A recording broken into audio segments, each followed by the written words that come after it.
ambalo mchungaji anakula sadaka. Kwa hiyo takale mawe. Anasema mchungaji anakula sadaka, mimi nakimbia. Yaani kuna wakati mwingine akili ndo mnanichokozaga mimi kusema yote sasa. Mimi nilitaka mengine nisiseme, lakini uchokozi wenu. Sasa mnaposema mchungaji anakula sadaka, hivi kwa mawazo yenu na mtazamo wenu, mlifikiri Mungu anashukaga kuja kuzichukua? Mlifikiri anayetumia hizo hela ni nani? Sasa kwa taarifa yako, hata kama yanakuuma, meno ya Mungu na sisi pia ni sehemu ya kumsaidia Mungu kutafuna. Amen. Sasa kama meno ya Mungu yanatafuna, unaumia nini sasa?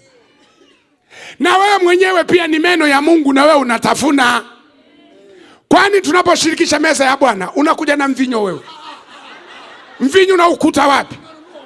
Si unanunuliwa na nini? Muulize jirani yako kwa ukali, muulize hicho kitu umetoka nacho nyumbani. Mwambie hapo umekalia sadaka. Sasa unaposema mchungaji anakula sadaka, wewe hujakalia sadaka hapo. Mziki mnaosikia hapa sauti hii. Au mwenzetu Misheri unaufahamu mlima ambao ukiomba spika zinashuka. Haukupokea kutoka mbinguni masipika haya. Na sasa mimi nimefika hapa. Mnafikiri nalala kwenye mtaro? Amen. Na kwa level niliofikia, hamwezi kunitafutia tu nyumba tu hatujulikani. Lazima nilale kachumba kako juu. Na kula hewa iko karibu na Mungu. Alafu mnafikiri sasa, uniambia Pastor Michel, kuna chumba Yesu alilipia kwamba watumishi wakifika walalage humu nimelipa? Nani anayelipa kile chumba nachokaa? Na nimekuja hapa sijafunga, sija fast, na kula. Unafungaje Nairobi na wewe? Unafungaje? Unafunga Nairobi, kuku zimekaa kwenye vibox namna hii, sijui nini unafungaje? Unafunga ushago upumzike kula maharage Nairobi. Hata Mungu mwenyewe anakushangaa, nimekuleta Nairobi usafishe tumbo, ukae sawa, ili ukirudi ushago ukapambane na maharage.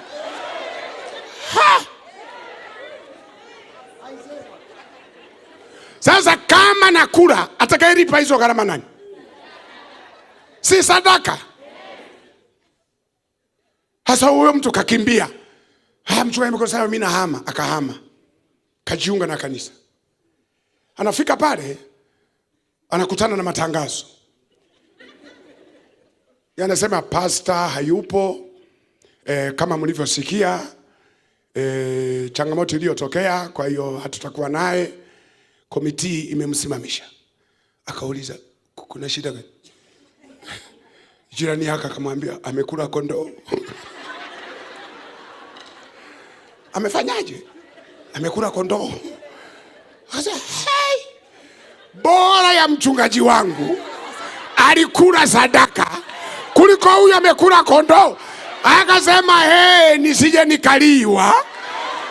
Akaondoka, ibada haijaanza, anawa ibada yake ya kula aliyekula sadaka. Kama umekaa na binti, muulize mchungaji ale nini, sadaka au?